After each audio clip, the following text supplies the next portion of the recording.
YCP MLA రోజాను assembly నుంచి suspend చేసిన వ్యవహారంపై సుప్రీంకోర్టులో విచారణ జరిగింది.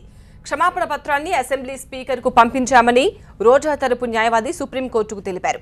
అయితే క్షమాపణ పత్రం తమకు అందలేదని రాష్ట్ర ప్రభుత్వ న్యాయవాది కోర్టుకు చెప్పారు. దీంతో క్షమాపణ పత్రాన్ని సుప్రీంకోర్టుకు అందజేశారు రోజా తరపు లాయర్. ఆ లేఖను రాష్ట్ర ప్రభుత్వ న్యాయవాదికి సుప్రీం అందజేసింది. రోజా రాసిన లేఖను సంబంధిత శాఖలకు పంపించి చర్యలు తీసుకోవాలని ప్రభుత్వానికి న్యాయమూర్తి సూచించారు.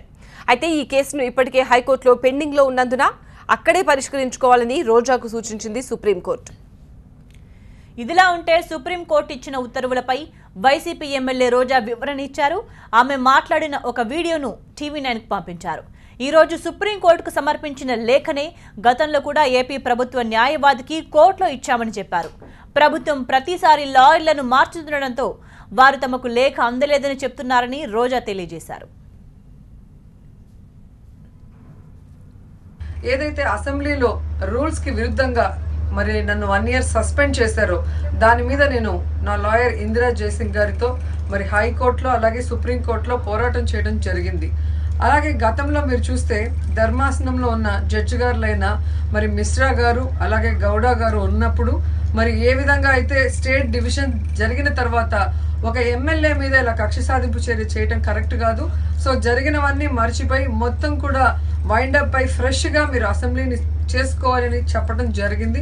దానికి అసెంబ్లీలో నాకు ఏదైతే మాట్లాడటానికి అవకాశం ఇవ్వలేదో సస్పెండ్ చేసిన రోజు మరి ఏం జరిగిందో నన్ను చెప్పమని ఒక లెటర్ రూపంలో ఇవ్వమని చెప్పారు.